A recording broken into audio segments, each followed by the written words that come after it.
السلام علیکم and welcome to Kashmir talks with Nomi Ahmed. اب کشمیر بولے گا.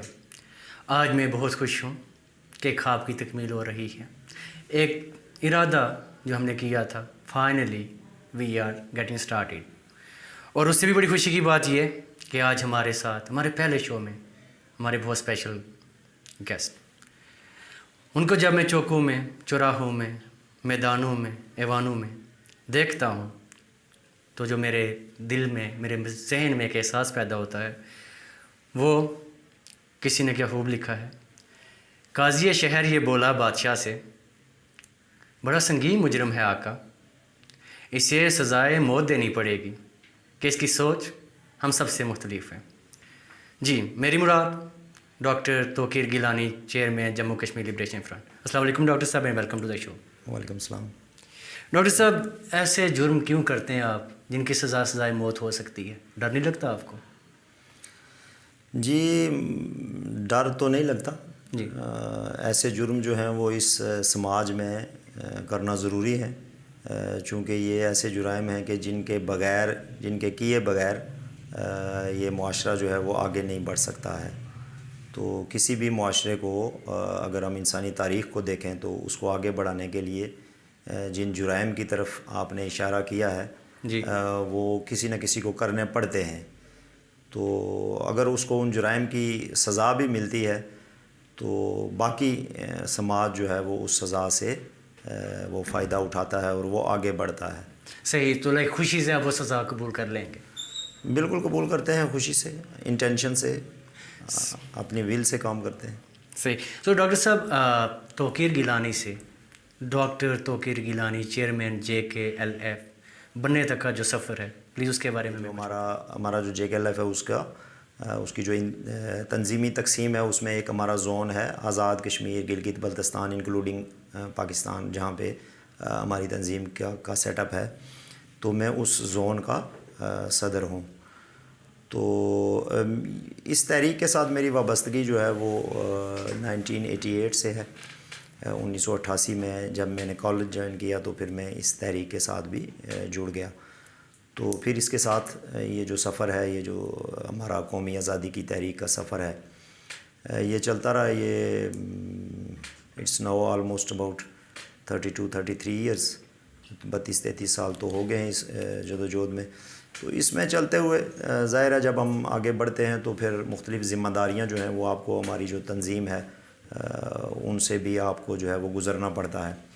تو میں نے مختلف تنظیمی ذمہ داریوں پہ کام کیا. میں اسٹوڈنٹس لبریشن فرنٹ میں رہا، پھر میں اسٹوڈنٹس لبریشن فرنٹ کا چیئرمین بھی رہا جو ہمارا اسٹوڈنٹ ونگ ہے اس تنظیم کا. پھر اسی کے ذریعے میں متحدہ طلبہ محاذ آزاد کشمیر جو ہے وہ میں اس کا بھی چیئرمین رہا.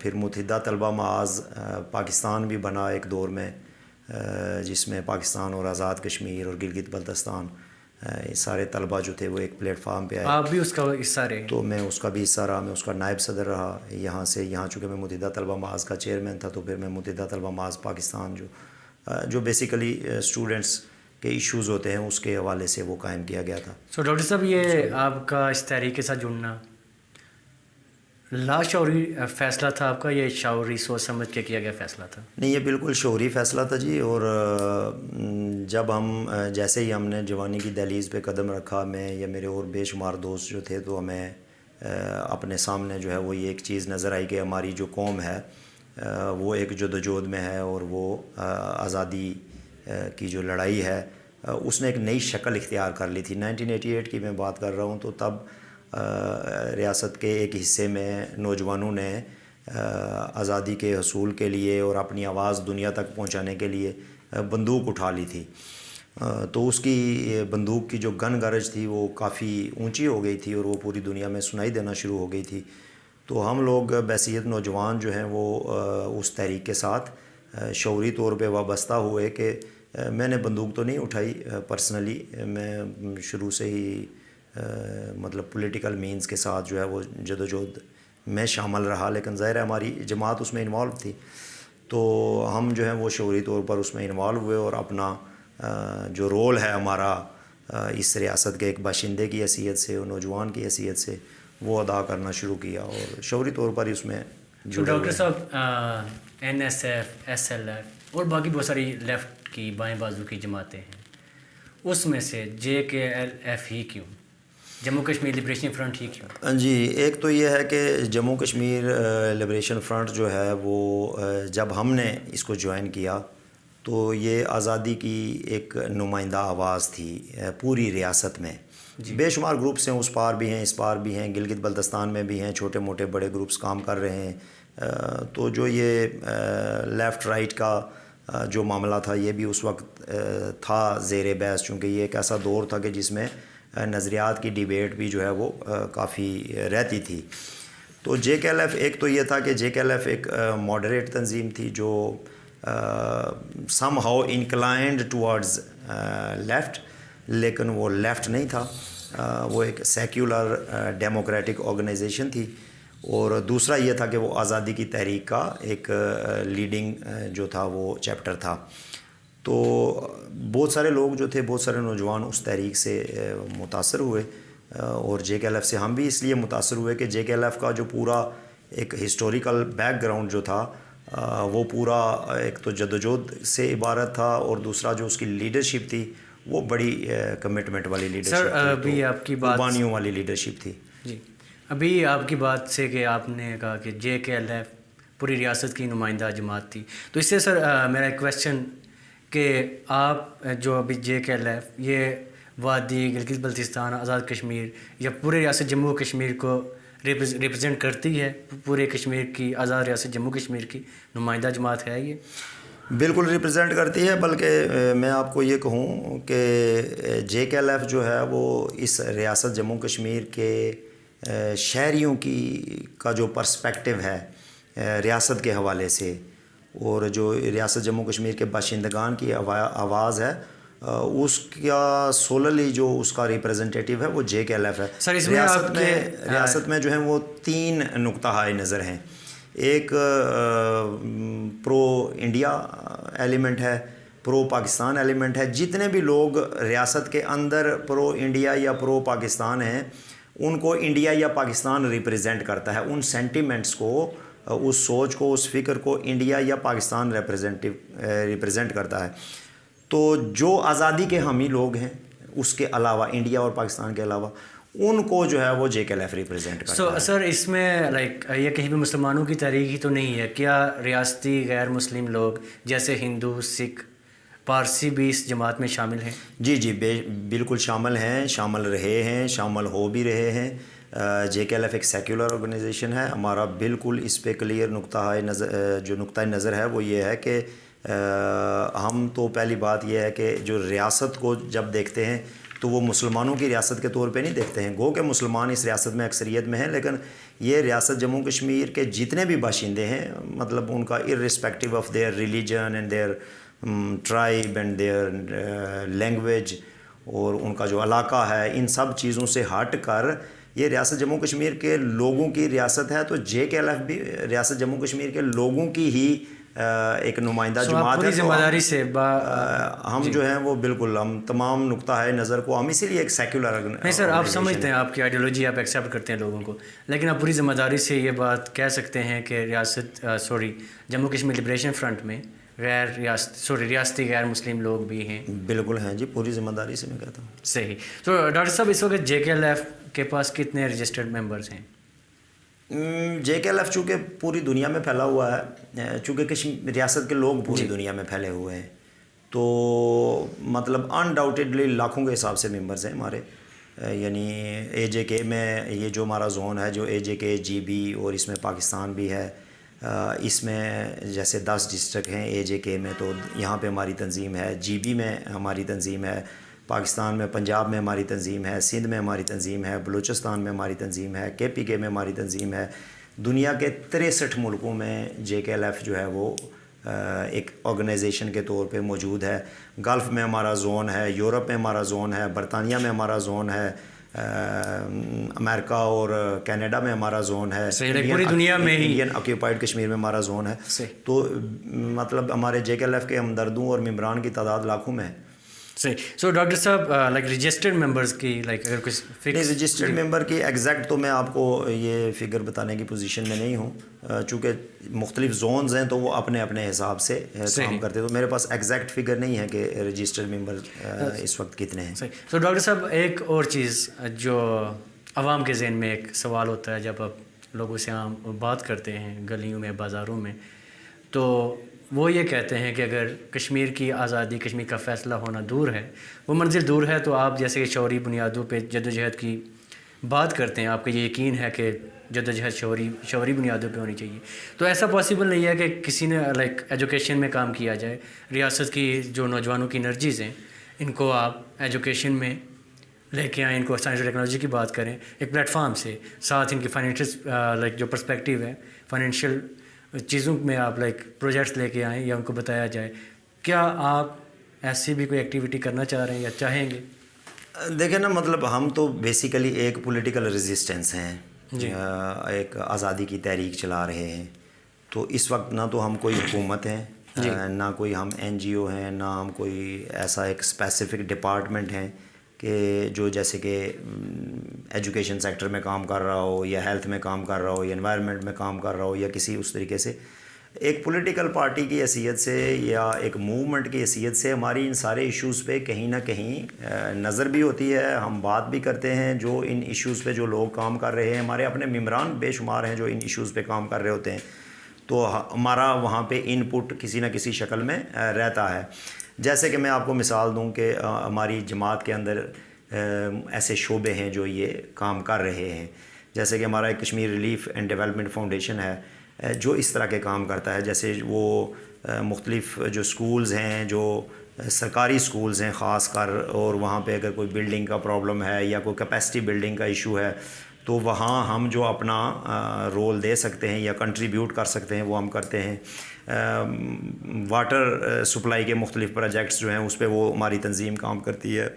زلزلے کے دوران یا اور اس طرح کے جتنے ڈیزاسٹر وغیرہ یا اس طرح کی کوئی چیزیں آتی ہیں، جیسے کہ یہ ابھی ریسنٹلی جو ہے یہ وبا بھی چل رہی ہے، تو اس میں ان ایشوز پہ ہم کام کرتے ہیں. اور مختلف ایشوز پہ ایک پولیٹیکل آرگنائزیشن کی حیثیت سے ہم اپنا ان پٹ بھی دیتے رہتے ہیں، اور ہم کوشش کرتے ہیں کہ ان سارے جو سماج میں جتنی بھی اس طرح کی جو یہ ہیں اپنا رول اگر میں یہ بات اور اسپیسیفکلی آپ سے پوچھوں کہ اگر like Jammu Kashmir liberation front, کیونکہ آپ اس کے ریپرزنٹیٹیو ہیں، ذمہ دار ہیں، اگر وہ ایک آرگنائزڈ ایجوکیشنل سسٹم لے کے آتی ہے کہ ہاں ہم نے شعوری بنیادوں پہ اپنے بچوں کو، اپنی نسلوں کی تربیت کرنی ہے، اور جو ماڈرن ٹیکنالوجی ہے، science technology, artificial intelligence, computer, like دنیا میں کیا کیا ہو رہا ہے، اگر ہم اپنے نوجوانوں کو ایسے تیار کریں، آپ کو نہیں لگتا کہ اس کے زیادہ اچھے اثرات پڑیں گے اور وہ اسٹرگل زیادہ میننگ فل ہوگی؟ جیسے میں نے آپ کو کہا کہ ہمارا جو پرائم فوکس ہے نا، مطلب ہر آرگنائزیشن کے بنانے کا ایک مقصد ہوتا ہے نا، مطلب ایک پرائم مقصد ہے. جیسے کہ آپ اگر انوائرمنٹ پہ کوئی آرگنائزیشن کام کرنے کے لیے بناتے ہیں تو وہ انوائرمنٹ پہ کام کرے گی نا. اگر آپ اس کو ایجوکیشن پہ لے کے جائیں گے یا دوسری جگہ پہ لے کے جائیں گے تو اس کے لیے ایک نیا کام ہوگا. وہ میرا کہنے کا مطلب یہ ہے کہ جو ہمارا پرائم فوکس ہے وہ فوکس ہے تحریک آزادی جموں کشمیر. جموں کشمیر لبریشن فرنٹ کی جتنی بھی ہماری ایفرٹس ہیں وہ بیسیکلی اس ملک کو لبریٹ کرانے کی ہیں. جہاں تک آپ کا دوسرے اس بات سے تعلق ہے، ایک بات تو ہم یہ سمجھتے ہیں کہ ایجوکیشن جو ہے وہ اسٹیٹ لیول پہ ہونی چاہیے، اور وہ اسٹیٹ کو پرووائڈ کرنی چاہیے، یہ اس کا فرض ہے. میں ذاتی طور پر ایجوکیشن کی پرائیویٹائزیشن کے یا مختلف اداروں کے ذریعے یا مختلف NGOs کے ذریعے جو تعلیم بیچی جاتی ہے یا فروخت کی جاتی ہے، چاہے اس کے پیچھے ایم کوئی بھی ہو، میں اس کے حق میں نہیں ہوں، ہماری تنظیم بھی اس کے حق میں نہیں ہے. ہم تو یہ چاہتے ہیں کہ یہ رسپانسبلٹی اسٹیٹ کی ہے کہ وہ ہیلتھ اور ایجوکیشن پہ وہ اپنے شہریوں کو مہیا کرے. اس کے لیے ہم اسٹیٹ کو پے کرتے ہیں، اس کے لیے ہم اسٹیٹ کو ٹیکس دیتے ہیں. تو اگر میں اسٹیٹ کو بھی ٹیکس دوں اور مختلف پرائیویٹ آرگنائزیشنز کو یا اس طرح کے فورمز کو بھی میں پے کروں کہ بھائی یہ ہونا چاہیے، میری کوشش یہ ہوگی کہ میں زیادہ سے زیادہ کوشش یہ کروں کہ جو ہمارا ایجوکیشن سیکٹر ہے، خاص کر جو پبلک سیکٹر ایجوکیشن ہے، میں تو اس کے حق میں بولتا بھی ہوں، اور اس کو بہتر کرنے کے حق میں پوری کوشش کرتا ہوں کہ میں جہاں تک ایک اپنی جماعت کے صدر کی حیثیت سے، ہماری جماعت بھی یہ کوشش کرتی ہے کہ ہم اس کو زیادہ سے زیادہ وہ کرنے کی کوشش کریں. لیکن اگر کہیں موقع ملتا بھی ہے تو اس میں کوئی حرج نہیں ہے کہ ہم کہیں اپنا پارٹ پلے کر سکیں. فار دا ٹائم بینگ ہمارے پاس چونکہ اس طرح اتنے ریسورسز نہیں ہیں کہ ہم جو ہے کوئی اس طرح کا ایجوکیشن کا پروجیکٹ چلا سکیں، جیسے یہ ریڈ فاؤنڈیشن ٹائپ یا دوسری تیسری چیزیں ہیں. کبھی ابھی کیبنٹ میٹنگ میں کبھی ایجوکیشن کو لے کے ٹاپ پرائرٹی رہی ہے کہ ہم اس چیز کو یا فائنینشلی؟ میں نے آپ کو بتایا نا کہ ہمارا جو KRDF ہے وہ یہ کام کرتا ہے. صحیح. اور وہ پبلک سیکٹر کے جو ادارے ہیں ان کی کیپیسٹی بلڈنگ کے لیے اور ان کی ان کو سپورٹ کرنے کے لیے کہیں نہ کہیں جتنی ہماری تنظیم کی کیپیسٹی اپنی ہوتی ہے اس کے حساب سے وہ کرتا ہے. سو ڈاکٹر صاحب ایک چیز آپ نے یہاں پہ مینشن کی کہ یہ ایک پولیٹیکل آرگنائزیشن ہے، پولیٹیکل موومنٹ ہے. تو آپ کا پرائم فوکس اپنا جو ایم ہے فیصلہ ہے کشمیر وہ ہے. سو ڈاکٹر صاحب لاکھوں جانیں چلی گئیں، ابھی بھی درد ہو رہا ہے، ابھی بھی لوگ قربانیاں دے رہے ہیں، خون بہہ رہا ہے. خون سے بڑی قربانی، جان سے بڑی قربانی شاید کوئی نہیں ہوتی. تو پھر بھی ریزلٹس کیوں نہیں آ رہے سر؟ دیکھیے بالکل آپ کی بالکل بات ٹھیک ہے. ہم میں سے ہر ایک جو ہے وہ اس بارے میں فکر مند ہے جی، اور ہونا بھی چاہیے. کوئی بھی آدمی، کوئی بھی اس ریاست کا شہری، اس کی جس طرح کی بھی قربانی ہے، چاہے وہ جانی ہے، وہ مالی ہے، وہ جائیداد کی ہے، وہ عزت کی ہے، وہ اس کی ایگو کی ہے، وہ جذباتی ہے، بے شمار اس کے وہ ہیں پہلو ہیں قربانیوں کے. تو ان سب پہ ایک انسان کی حیثیت سے بھی جب ہم سارے دیکھتے ہیں تو ہمارا دل جو ہے وہ اس پہ ہوتا ہے، اور ہم سب کی یہ خواہش ہوتی ہے کہ یہ قربانیاں جو ہیں وہ کسی طرح سے وہ کریں. تو اس کو جب آپ ایک اسی پولیٹیکل اس میں دیکھتے ہیں تناظر میں، تو چونکہ یہ ایک آزادی کی تحریک ہے اور یہ دو ایٹامک پاورز کے درمیان یہ مسئلہ الجھا ہوا ہے، ایک تیسری ایٹامک پاور بھی اس میں آ گئی ہے. اور آج کی دنیا میں تو آپ یہ سمجھ لیں کہ آپ کوئی بھی ایشو جو ہے وہ لوکل یا وہ ریجنل رہتا ہی نہیں ہے، وہ ایک گلوبل ایشو بن جاتا ہے. کشمیر اٹ سیلف تو آلریڈی ایک گلوبل انٹرنیشنل ایشو ہے. تو اس میں یہ جو جتنی بھی قربانیاں ہیں، انہوں نے کوانٹیٹیو لیول پہ کافی ساری چیزوں کو آگے کیا ہے. سو ڈاکٹر صاحب کبھی آپ کو ایسا لگا ہو، کبھی آپ کو شک پڑا ہو اپنے آپ پہ، اپنے اس ڈیزائن پہ، اس راستے پہ کہ یار راستہ مختلف کرنا چاہیے، پلان دوبارہ سے بنانا چاہیے، کہ ابھی تک ہم اتنی قربانیاں دے کے بھی رزلٹ نہیں لے کے آپ آ رہے؟ تو شاید ایسا ہو کہ اگر ہم اسٹریٹجی کو چینج کریں، راستہ چینج کریں، تو شاید کوئی فیصلہ کن نتیجہ نکل سکے. نہیں دیکھیں نا، ایک تو یہ ہے کہ چونکہ ہم ایک اسٹرگل میں ہیں، تو اسٹرگل جب تک اپنی منزل تک نہیں پہنچتی، چاہے اس میں 73 ایئرز لگیں یا 7300 ایئرز لگ جائیں، تو اس کا تقاضا یہ ہے کہ ہم اس کو جاری رکھیں اور تجربات سے سیکھیں. کہ اگر ہم نے کوئی تجربہ کیا تو ہم نے دیکھا کہ اس تجربے کے ڈیزائرڈ ریزلٹس نہیں آئے، تو ہم تجربے کو چینج کرتے ہیں. یہ تو عام زندگی کا بھی یہی پہلو ہے. اسی کو آپ ایک ایگزامپل دے سکتے ہیں جو آپ نے ایک چیز، جیسے میں آپ کو بتاؤں کہ ہم نے ملیٹنٹ موومنٹ سٹارٹ کی 1988 میں. JKLF نے اس کو سٹارٹ کیا ایک ریاست کے ایک حصے میں. جی. تو آگے چل کے تو ہم نے اندازہ لگایا جب انٹرنیشنل جو انوائرمنٹ تھا وہ اس طرح کے جتنے بھی مینز تھے جن میں تشدد کا ایلیمنٹ آتا ہو، تو انٹرنیشنلی اس کو ناپسندیدہ سمجھا گیا کہ یہ اب کوئی راستہ نہیں ہے. حالانکہ اگر آپ انسانی تاریخ دیکھیں تو جتنی بھی جنگیں ہیں اور جتنا بھی یہ سارا کچھ ہے ماضی، تو یہ مار داڑ، تشدد اور یہ اور وہ، تو یہ جیسے انسان جیسے جیسے آگے بڑھتا ہے، بحیثیت مجموعی بھی دنیا نے یہ جو آج جن کو ہم ہیومن رائٹس کہتے ہیں یا جن کو ہم ڈیموکریٹک نارمز کہتے ہیں، ہیومن نارمز کہتے ہیں، یہ تو ان کو 100 سال بھی نہیں ہوا نا. یا ماڈرن ورلڈ کی مورالٹی جو یہ ساری کو 100 سال کا معاملہ ہے، 100-150 سال کا معاملہ ہے. تو اب دنیا نے جب بحیثیت مجموعی دنیا نے اپنے آپ کو ڈھالنا شروع کیا ان نارمز کی طرف، تو ہم بھی یہ سمجھتے ہیں، ہم نے کہا کہ نہیں، دنیا تشدد کی بات اگر نہیں سننا چاہتی تو ہم نے اس کو پیسفل ٹرانزیشن جو ہے وہ پیسفل موومنٹ کی طرف ٹرانزٹ کیا، اور ہم نے پولیٹیکل مینز اور ڈپلومیٹک مینز کو آگے لے کے آئے. جب ہم نے، اور آپ کو لگتا ہے کہ یہ فیصلہ صحیح ہے؟ بالکل صحیح ہے، اور ظاہر ہے یہ تو آبجیکٹیو کنڈیشنز جو ہیں وہ آپ کی اسٹرگل کی ڈائمینشنز بھی طے کرتی ہیں نا، کہ آپ کے ارد گرد کیا ہو رہا ہے. جی جیسے کہ اگر آپ ایک سڑک پہ جا رہے ہوں اور وہ بالکل سیدھی ہو اور آپ نے اجیرا پہنچنا ہو کوٹلی سے، اچانک کسی جگہ سے سڑک گر جائے یا اس پہ آگ لگ جائے تو آپ کو کہیں نہ کہیں سے ڈیویٹ ہو کے جانا ہے. تو کوئی آپ کو کہے کہ جی نہیں آپ نے تو بائی روڈ جانے کا کہا تھا اور آپ تو یہاں سے نیچے اتر گئے ہیں. تو مطلب یہ اس طرح کا معاملہ ہے کہ پولیٹکس جو ہے وہ کوئی اسٹیگننٹ چیز یعنی کہ ہم یہ کہہ سکتے ہیں جدوجہد کوئی اسٹیگننٹ چیز نہیں ہے، نظریہ کوئی اسٹیگننٹ چیز نہیں ہے. صحیح. آپ کو ہر لمحے اس کو اپ گریڈ کرنا ہے اور اپنی کنڈیشنز کے حساب سے اس کو آگے لے کے جانا ہے. ڈاکٹر صاحب سیاسی ہیرارکی کی بات کریں، پولیٹیکل ڈائنامکس کی بات کریں، آپ کو یہ لگتا ہے کہ ابھی جو بھی رستہ آپ لوگوں نے ڈیزائن کیا طے کیا ہے وہ صحیح رستہ ہے، صحیح سمت پہ جا رہا ہے؟ بالکل. آج کی دنیا میں، اور اگر ہم ماضی سے بھی کچھ سیکھنا چاہیں تو جو عوامی طاقت ہے وہی چیزیں طے کرتی ہے. تو منزل کے کتنے پاس ہیں ابھی ہم، آپ کیا کہیں گے؟ میں تو سمجھتا ہوں کہ ہم منزل کے کافی قریب ہیں. مجھے اب منزل کوئی بہت زیادہ دور دکھائی نہیں دیتی ہے، پرووائڈڈ کہ جو ہماری قوم ہے وہ ان چیزوں کو سمجھنے کی پوزیشن میں آ جائے، اور انٹرنیشنلی جو کنڈیشنز ہیں وہ بھی کسی حد تک، مطلب کوئی بھی اس طرح کی تبدیلی کے لیے فیوریبل کنڈیشنز کا بھی ہونا ضروری ہے. مطلب اب اگر آپ بالکل اپنے کنٹمپریری انوائرمنٹ کو لے لیں تو دنیا میں بہت سارے ایشوز تھے جن کے اوپر بہت سارا کچھ ہونے جا رہا تھا. لیکن ایک ڈیزاسٹر آ گیا، ایک وبا آ گئی تو بہت ساری چیزیں اتھل پتھل ہو گئیں. مطلب یعنی کہ آپ کا انوائرمنٹ اور آپ کی جو کنڈیشنز ہیں وہ بھی یہ طے کرتی ہیں کہ آپ کا رستہ کیسے کٹے گا.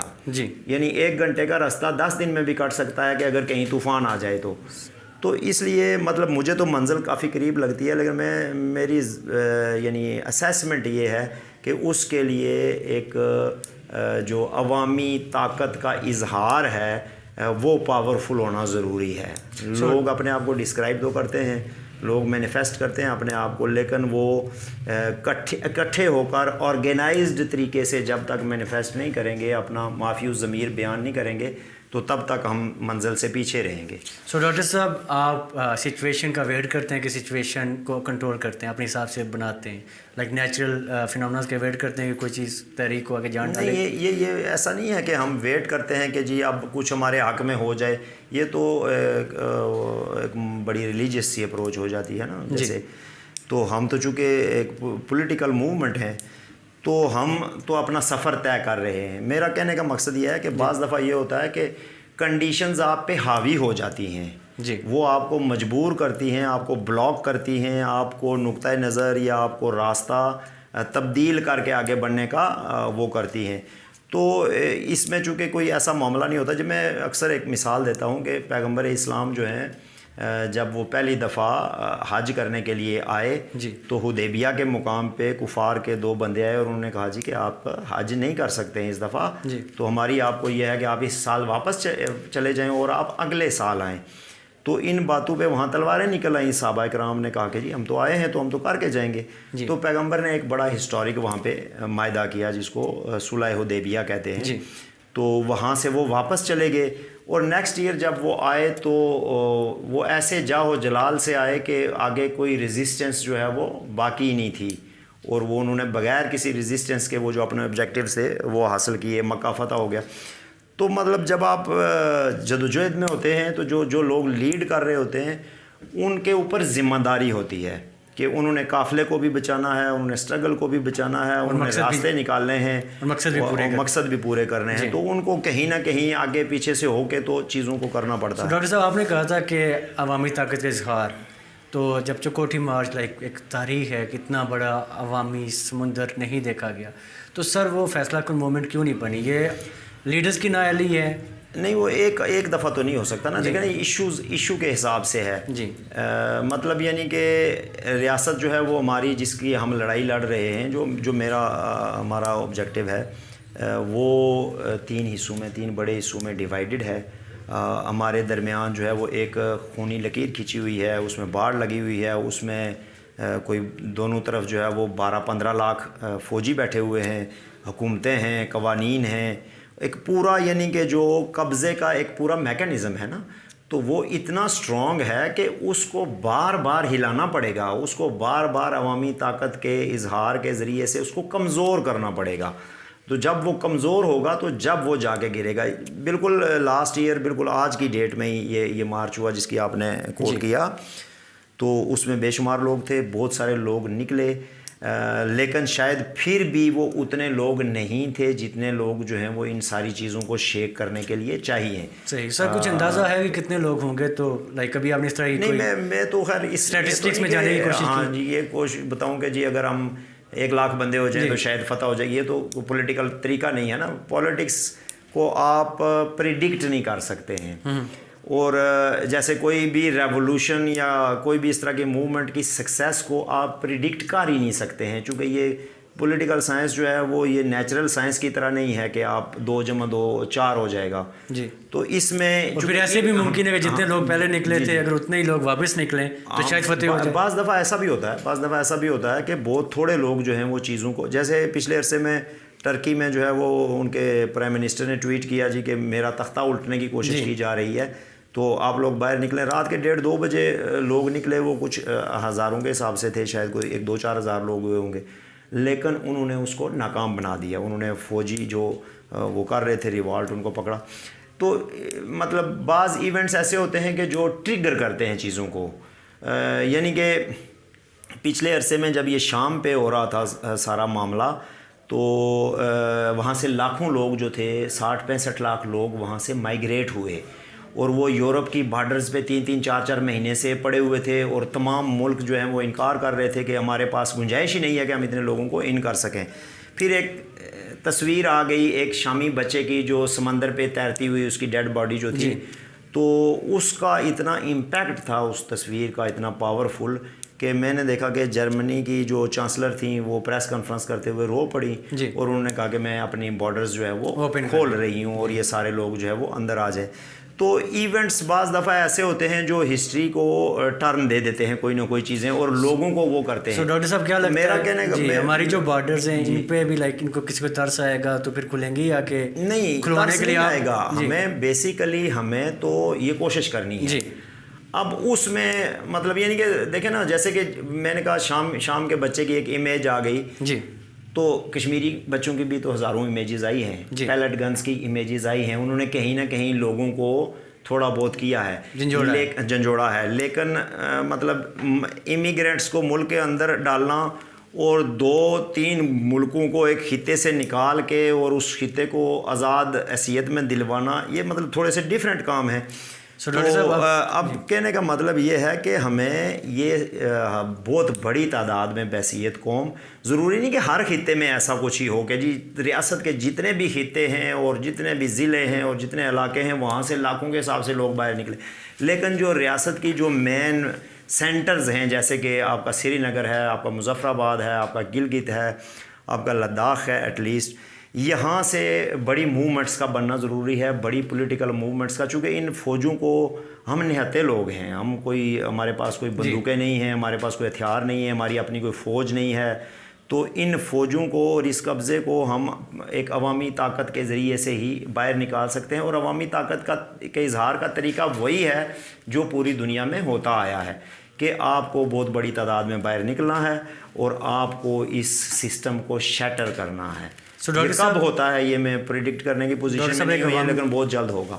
ایک عوامی سوال کہ 6 منتھس کی جو ڈیوریشن تھی چکوٹی مار کے ٹائم پہ طے ہوئی تھی وہ پورا ہو چکا ہے، اور اب کیا چل رہا ہے ارادے؟ ہاں، اس پہ بیسیکلی جو اس پہ بہت ساری جو زیادہ تر تو جو یہ سوال وہاں سے آتا ہے نا، جو اس مارچ کے خلاف پروپیگنڈا کیا جا رہا تھا، اور وہ سارا ایلیمنٹ جو بنیادی طور پہ ہماری پوری جدوجہد کے خلاف ہے، وہ ان چیزوں کو مس کوٹ کر کے مس انٹرپریٹ کر کے پیش کرتا ہے. ہم نے جب وہاں پہ دھرنا دیا تو ہمارے اوپر یہ پریشر ڈیولپ کرنا شروع کیا گیا کہ جی آپ اس دھرنے کو ختم کریں، اور آپ ایک جگہ پہ بیٹھے ہوئے ہیں، سیز فائر لائن ہے اور یہاں رسک ہے اور یہ ہے. مختلف کوارٹرز سے اس طرح کا ایک معاملہ ہوا.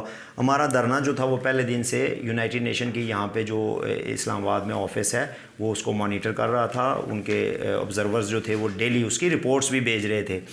جب ہمارے اوپر یہ پریشر سرکار کی طرف سے بھی پڑنا شروع ہوا، مختلف کوارٹرز کی طرف سے، تو ہم نے سرکار کو یہ کہا کہ ہم اپنے جو مطالبات ہیں وہ یونائٹڈ نیشن تک پہنچانا چاہتے ہیں۔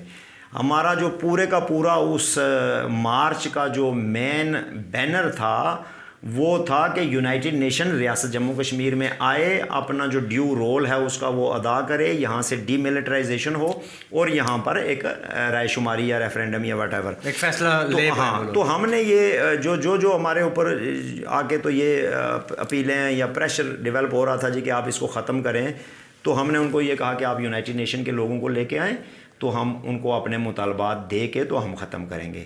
تو ویسا ہوا، یونائٹڈ نیشن کے نمائندگان آئے، ہم ان کے پاس گئے، ہم نے ان کو اپنے پورے جو مطالبات تھے جو انڈین ہیلڈ کشمیر کے حوالے سے جو سچویشن تھی اس وقت وہ ہم نے ان کو دیے، اور جو یونائٹڈ نیشن کی ذمہ داریاں ہیں regarding Jammu and Kashmir issue تو وہ ہم نے ان کو پوری کی پوری بتائی۔ ظاہر ہے آپ کو یونائٹڈ نیشن کا سیکرٹری جنرل یا وہ نہیں ہے، یونائٹڈ نیشن کی کمپوزیشن کو بھی دیکھنا ہے کہ وہ کس طرح کا ادارہ ہے، تو اس کا رسپانس کیا آ رہا ہے؟ جو بندے آئے تو ہم نے ان کو وہ ہینڈ اوور کیے، انہوں نے بالکل ہم سے لیے، انہوں نے سیکرٹری جنرل کو فارورڈ کیے، انہوں نے جو جہاں ان کو بھیجنا تھا انہوں نے وہ بھیجے، ہم نے اپنے طور پہ بھی بھیجے، ان لوگوں نے رسپانس کیا، یو این والوں نے بالکل یو این نے رسپانس کیا، ہمیں رسپانس ملتا رہا کہ یہ جا رہا ہے۔ یو این نے اس کے بعد ہیومن رائٹس کی جو پہلی دفعہ یو این کی ہسٹری میں ایک جامع ہیومن رائٹس ایبیوزز کی پوری ریاست کی وہ رپورٹ شائع کی، یو این نے انٹرونشن کے لیے کیا، یو این نے 3 دفعہ جو ہے وہ سیکورٹی کونسل کے اس کو کے ایجنڈے پہ لایا۔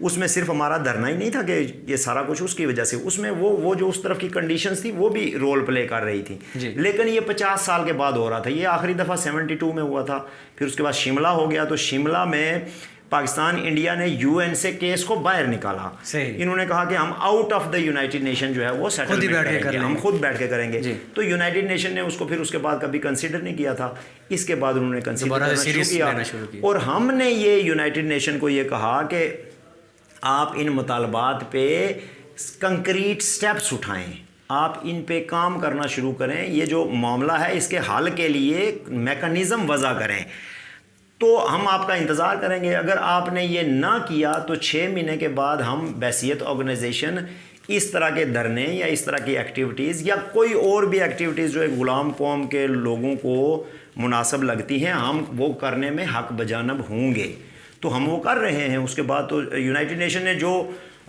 یہ سارا معاملہ ہو گیا، ہماری بہت ساری چیزیں بیچ میں یہ جو کووڈ والا معاملہ ہوا اس میں کچھ چیزیں ایسی امپورٹنٹ چیزیں تھیں، خاص کر ہم کچھ ڈپلومیٹک فرنٹ پہ مزید یو این پہ اور P5 پہ پریشر ایگزرٹ کرنے کے لیے کچھ مزید چیزیں کرنا چاہ رہے تھے۔ موومنٹ کی جو سفارتکاری ہے، انٹرنیشنل لابنگ جو ہے، اس کے لیے ہم کچھ بہت ساری چیزیں کر رہے ہیں جو مطلب یعنی اس کی وجہ سے لیٹ ڈسٹرب ہوئی ہیں، ہاں ڈسٹرب ہیں اور لیٹ ابھی کووڈ کے بعد دنیا آہستہ آہستہ کھل رہی ہے، تو ابھی آپ کی اپروچ کیا ہوگی کہ وہیں سے سٹارٹ کیا جائے یو این او کے ساتھ یا کہ ود ان؟ نہیں، یہ تو ایک تو ہمارا جو یہ کنسسٹنٹ کمپین ہے کہ اب اتنا عرصہ گزر گیا ہے تو یونائٹڈ نیشن کو یہ رول پلے کرنا ہے۔ وہ اس لیے بھی کنسسٹنٹ ضروری ہے کہ وہ جو شملہ معاہدے والا معاملہ اور یہ جو ریاست کی جو بالکل ریسنٹ جو مطلب انڈیا پاکستان کی اپروچز ہیں، انڈیا نے جو انٹیگریشن کیا ہے اس طرف اور پاکستان جو انٹیگریشن کرنے کی کوشش کر رہا ہے اس طرف، تو اس کے حساب سے تو یہ اور بہت زیادہ ضروری ہو گیا ہے کہ چونکہ یہ ایک انٹرنیشنل ایشو ہے اور یہ بائی لیٹرل ایشو نہیں ہے، یہ کوئی انڈیا پاکستان کے کسی ٹیریٹوریل ڈسپیوٹ نہیں ہے، یہ یہاں کے لوگوں کی، اور اس کو ایکسیپٹ کیا ہوا ہے کہ یہ لوگوں کی آزادی کا اور ان کے حق خود ارادیت کا مسئلہ ہے۔ تو اب یو این پہ پریشر ایگزرٹ کرنے والا معاملہ اور کشمیری پرسپیکٹیو کو ساری دنیا کے سامنے لے کے جانے والا معاملہ اور یو این کو یہاں پہ ڈریگ کر کے اس کا رول پلے کروانے والا معاملہ، یہ پرائیارٹی ہے، اور یہ کنسسٹنٹ ہماری اپروچ ہے کہ ہم کوشش کریں گے کہ ڈپلومیٹک لیول پہ بھی اور ود ان دا اسٹیٹ بھی جو ہے وہ موومنٹ جو ریزسٹنس ہے وہ ایسی بنے کہ ہم یو این کو یہاں پہ بینگ کشمیری بینگ توقیر گیلانی بینگ کشمیری بینگ توقیر گیلانی، آپ کو زیادہ امید یو این سے ہے کہ وہاں سے چیزیں لائک انٹرنیشنل کسی فورم سے ہمارے یہ ڈسپیوٹ کا سلوشن آئے گا، یا کہ ود ان کشمیر یہ چیز ہوگی؟ آپ کو کدھر امید؟ مجھے بینگ توقیر گیلانی بھی اور بینگ آرگنائزیشن بھی مجھے زیادہ اعتماد بھی اور اعتبار بھی جو ہے وہ اپنی قوم پہ ہے، اور اپنی ریزسٹنس پہ ہے. اینڈ آف دا ڈے اگر یو این بھی کوئی رول پلے کرے گا تو وہ ہماری ریزسٹنس کی بنیاد پہ ہی کرے گا. جتنی ہماری ریزسٹنس ہوگی, جتنی وہ طاقتور ہوگی, اتنا ہی یو این کے لیے فیسیلیٹیٹ کرنے میں یا اپنا پارٹ پلے کرنے میں آسانی ہوگی. تو یو این ایسے ہم اگر بیٹھ جائیں اور ہم بولیں یو این آ جائے, یو این آ جائے, تو یو این اس طرح نہیں آئے گا. یو این کو یہاں پہ لانا, اور وہ تو ایک پہلو ہے نا, چونکہ ہم چاہتے ہیں کہ جی عالمی برادری نے اس کے اوپر ریزولوشنز پاس کی ہوئی ہیں, اور وہ یونائٹڈ نیشن نے انیشلی 1947 کے بعد سے 52-53 تک تو بڑا ویگرسلی کام کیا اس کے اوپر نا. یونائٹڈ نیشن کمیشن بنے, رائے شماری کے لیے ناظم رائے شماری کا تقرر ہوا, مطلب وہ ان کو بھیجا گیا اس طرف اس طرف کہ جی آپ انوائرمنٹ کو کنڈیوسیو بنائیں اس کے لیے, پلیبیسائڈ کے لیے. تو یو این کے پاس تو یہ مینڈیٹری ہے. یہ بہت بڑا ایک پھیلایا جاتا ہے جی کہ یو این جو ہے وہ یہ جو ریزولوشنز ہیں یہ مینڈیٹری نہیں ہیں, یہ چیپٹر 6 کے تحت ہیں, اور یہ جب جس دور کی یہ ریزولوشنز ہیں تب there was no chapter 6 chapter 7 یہ مینڈیٹری تھی. تو آپ یہ کہنا چاہ رہے ہیں کہ کشمیری قوم کا اقوام متحدہ سے کوئی شکوہ نہیں بنتا, لائک وہ لوگ سیریس؟ بالکل بنتا ہے, بالکل بنتا ہے اقوام متحدہ سے, کہ اقوام متحدہ کی جتنی عمر ہے اتنی عمر کا ہمارا کیس بھی ہے جی. آلموسٹ یہ اقوام متحدہ کے ایجنڈے پہ جب سے وہ بنی ہے تب سے یہ اس کے ایجنڈے پہ ہے, تو یہ سب سے پرانا مقدمہ ہے ان کے ایجنڈے پہ. تو اقوام متحدہ کا بڑا رول بنتا ہے. ہمیں تو بڑا دکھ ہوتا ہے اور بڑا شکوہ شکایت, تو ہم تو اس طرح کے نعرے بھی لگاتے ہیں کہ جی یہ یونائٹڈ نیشن کے لیے سچ اے شیم فار یونائٹڈ نیشنز کہ وہ ابھی تک اس میں کوئی اپنا کردار ادا نہیں کر سکا. ڈاکٹر صاحب جب وہ سیریس تھے, آپ نے خود کہا کہ ناظم الامور ناظم مقرر کر دیا تھا رائے شماری کو لے کے, تو پھر وہ لوگ تو سیریس تھے, اس کا مطلب یہ ہے کہ وہ لوگ تو ہمارے ایشو کو کنسیڈر کر رہے تھے, پھر ان سے شکوہ کیسا؟ نہیں, ان سے شکوہ یہ ہے کہ مطلب اس کے بعد انہوں نے انڈیا پاکستان کی مداخلت, جب ان کی حکومتوں کی مداخلت آئی تو انہوں نے اپنے آپ کو پیچھے کیا, اور انہوں نے اس کو بائی لیٹرل ڈسپیوٹ بننے دیا. اور خاص کر جو عالمی طاقتیں تھیں, چونکہ سیکورٹی کونسل کی ریزولوشنز ہیں تو یہ جو ویٹو پاور رکھنے والی عالمی طاقتیں تھیں, دنیا چونکہ 2 بلاکس میں بٹ گئی, تو اگر ایک بلاک جو ہے وہ ہماری اس کی حمایت کر رہا تھا تو دوسرا بلاک جو ہے وہ یو این کے کام کرنے کے میکانزم کو بھی تو دیکھنا ہے نا, کہ سیکورٹی کونسل میں اگر کوئی ایک ملک بھی کھڑا ہو کے تو کسی چیز کو ویٹو کر دے تو وہ پھر آگے وہ نہیں جاتا ہے. تو موسٹلی کبھی انڈیا ویٹو کروا لیتا اس کو, کبھی پاکستان ویٹو کروا لیتا. تو اس طرح سے یو این جو ہے وہ رول پلے کرنے میں ابھی تک ناکام ہے. تو میں نے جس طرح آپ کو یہ کہا کہ یہ ہماری باتوں سے ہی نہیں ہوگا, یو این اس ابھی بھی ناکام ہی رہے گا جب تک کہ بڑی طاقتوں کے بلاکس ہیں اور ان کے اسٹریٹجک اور جو یہ ان کے فائنینشیل انٹرسٹ ہیں, تو اس بنیاد پہ تو انہوں نے کچھ ایسے رول پلے نہیں کرنا انلیس کہ ہم ان کو کمپیل کریں, ہم ایسا environment with in the state create کریں کہ دنیا اس بات کی طرف آئے کہ اس مسئلے کو اب حل کرنا ضروری ہے. یہ مسئلہ حل کرنا ان کی مجبوری بنے. ہاں جی, بالکل مجبوری بنے. تو آپ کو لگتا ہے کہ ہمارے لوگ یہ long march, short March, Chakothi March, آج یہاں پہ جانا ہے, آج بارڈر کے پاس چلو, آج تتنی نوٹ چلو, یہ جو سارا پلان ہے اس سے دنیا مجبور ہو جائے گی؟ بالکل ہوگی, یہ اس میں تیزی آنی چاہیے. میں تو بالکل, ہمارے پاس اور آپشنز نہیں ہے نا, ہمارے پاس تو پولیٹیکل موومنٹ یہی ہوتی ہے کہ آپ نے پروٹیسٹ کرنے ہوتے ہیں, آپ نے ماسز کو باہر نکالنا ہوتا ہے, آپ نے یعنی سسٹم کو وہ جو قبضے کا نظام ہے اس کو شیٹر کرنا ہوتا ہے کسی نہ کسی طریقے سے. تو آپ کو یہ کام لگاتار کرنا ہے, یہی راستہ ہے, اس کے علاوہ کوئی راستہ نہیں ہے. تو جتنے بھی زیادہ یہ مارچز ہوں گے اور جتنے زیادہ سے زیادہ لوگ اس میں نکلیں گے اتنا زیادہ ہم تیزی سے اپنی منزل کی طرف بڑھیں گے. صحیح. ڈاکٹر صاحب میرے 2 سوال ایک سوال میں بند ہونے جا رہے ہیں. بینگ اے توقیر گیلانی اور بینگ اے صدر جماعت جموں کشمیر لبریشن فرنٹ آزاد کشمیر, اتنے لوگ جو تحریک کے ساتھ جڑے ہوئے ہیں, لوگ اپنی جان ہتھیلی پہ رکھ کے لیڈر کے اشارے, مطلب کہ آپ کے اشارے پہ اپنی جان تک قربان کرنے کو تیار ہوتے ہیں. پھر یہ بھی دیکھنے میں آیا ہے 30-40 سال کی جب ایج میں وہ لوگ پہنچتے ہیں پھر وہ مایوسی اور ڈپریشن کا شکار ہو جاتے ہیں کہ پوری زندگی تحریک کو دے دی اور نہ ہمیں منزل ملی, اور ہماری پرسنل ذاتی زندگی اور ان کے مالی حالات بہت خراب ہو جاتے ہیں. تو اس کا ذمہ دار کون؟ اس کا ذمہ دار جو ہے وہ بیسیکلی جو انسان کا ایک سوچنے سمجھنے کا میکانزم ہے نا جی. مطلب ہمارے ہاں ہم چونکہ ریزلٹ اورینٹڈ ایک اپروچ ہوتی ہے نا, مطلب ایک ہیومن سائیکی ہے. جیسے کہ میں آپ کو مثال دوں کہ پاکستان نے ورلڈ کپ جیتا ہے کرکٹ کا,